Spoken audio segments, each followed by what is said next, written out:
1945, 8 mai 2017. 72 ans nous séparent de la capitulation sans condition de l'Allemagne nazie. Le chemin avait été long et il est bon de rappeler les principales étapes. Bataille de France. Appel du 18 juin du général de Gaulle. Résistance intérieure. Bataille d'Angleterre. Débarquement d'Afrique du Nord. Débarquement du 6 juin 1944 en Normandie. Du 15 août en Provence. Campagne de France et d'Allemagne.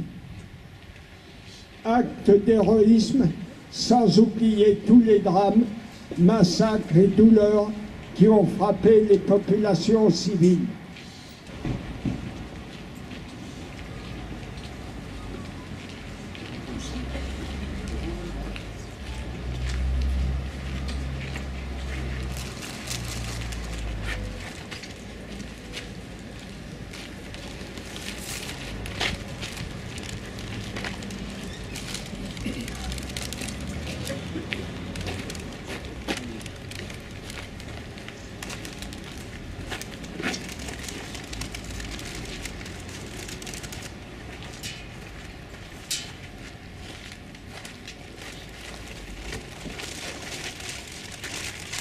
Au meurtre.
Le 8 mai 1945, la victoire des Nations alliées consacrait la victoire de la démocratie, des valeurs universelles de la liberté et de la dignité humaine.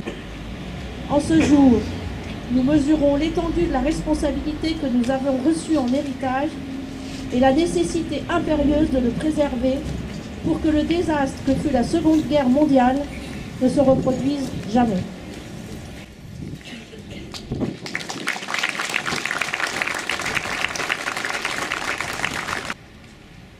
La victoire obtenue, le bilan restait à établir. Des chiffres démentiels s'alignèrent. Plus de 50 millions de morts et l'horreur inimaginable. Les camps d'extermination, de captivité, du travail forcé. Le XXIe siècle sera-t-il plus conflictuel que le précédent? La question reste posée. Il importe d'enseigner une culture de paix aux jeunes générations qui auront à construire l'avenir dans une paix durable. Vive la République, vive la France.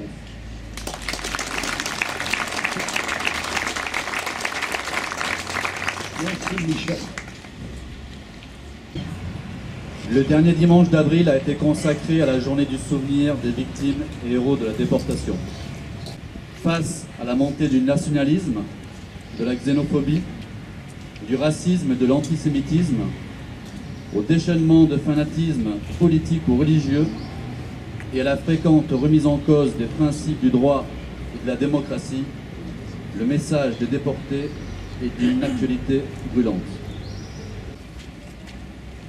La journée du souvenir nous donne donc l'opportunité de concrétiser notre hommage en lançant un appel pour que tous les efforts soient poursuivis afin de donner son plein sens à la devise de la République: liberté, égalité, fraternité.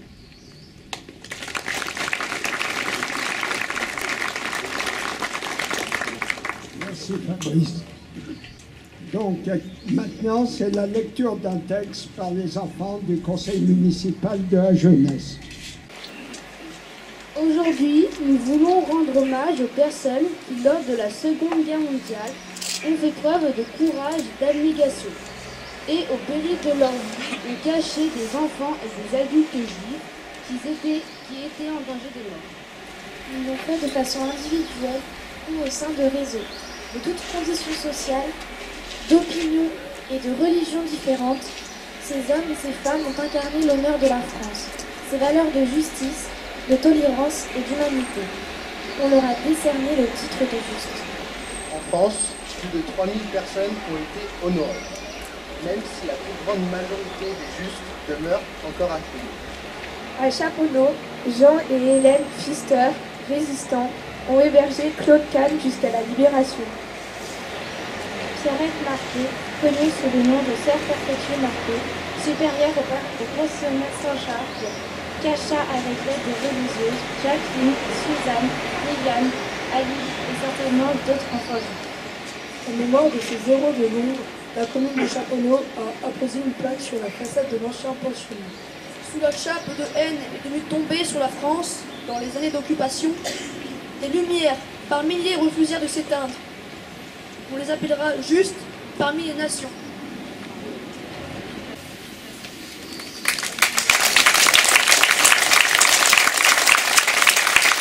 La tête haute, riche de nos convictions républicaines, nous pouvons affirmer que le 8 mai devient, et chaque année davantage, le moment de symboliser et de rappeler ces valeurs d'humanité, de tolérance, de respect et de dignité tirées des leçons de notre histoire qui doivent être transmises de génération en génération pour mieux combattre encore ceux qui demain voudront nous affaiblir au nom d'un obscurantisme violent, vivement condamnable et inacceptable. Souvenons-nous, n'oublions jamais et restons vigilants pour maintenir fort et riche de son histoire notre beau pays. Vive la paix, vive Chaponneau, vive la République, vive la France.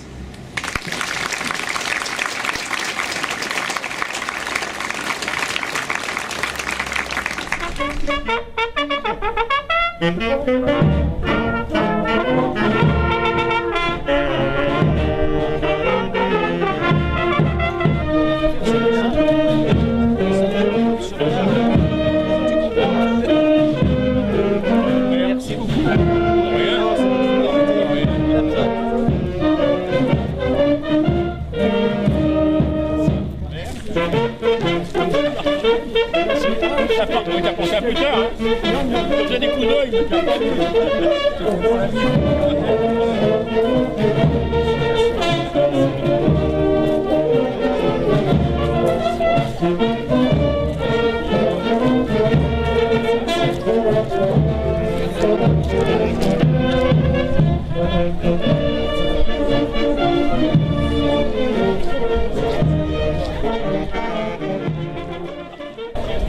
Cette journée me rappelle beaucoup de choses, c'est sûr. Surtout que moi j'ai un peu été dans le bain. Le 1er septembre 1944, j'étais quand même été dans la propriété Monin à Cambola, puis en otage avec mes parents. Nous étions 110 là-bas, prisonniers des Allemands à la déboque. Alors le 8 mai de 1945, ça me rappelle ce souvenir. Un enfant de 10 ans est venu me demander à quoi correspondait et mes médailles et la cérémonie de ce matin. C'est important pour le devoir de mémoire, parce qu'il ne faut pas oublier les atrocités qui ont eu lieu pendant la guerre de 39-45. C'est assez impressionnant de lire devant tout le monde, c'est aussi un honneur pour moi de lire le texte pour représenter les jeunes de Chaponneau. Je pense qu'il ne faut pas que seulement les anciens de la commune lisent, mais aussi les jeunes, parce que ça représente l'ensemble des Chaponnois, des Français. C'est bien que les jeunes gardent le souvenir également que que ce souvenir puisse se transmettre. Et donc bravo à eux.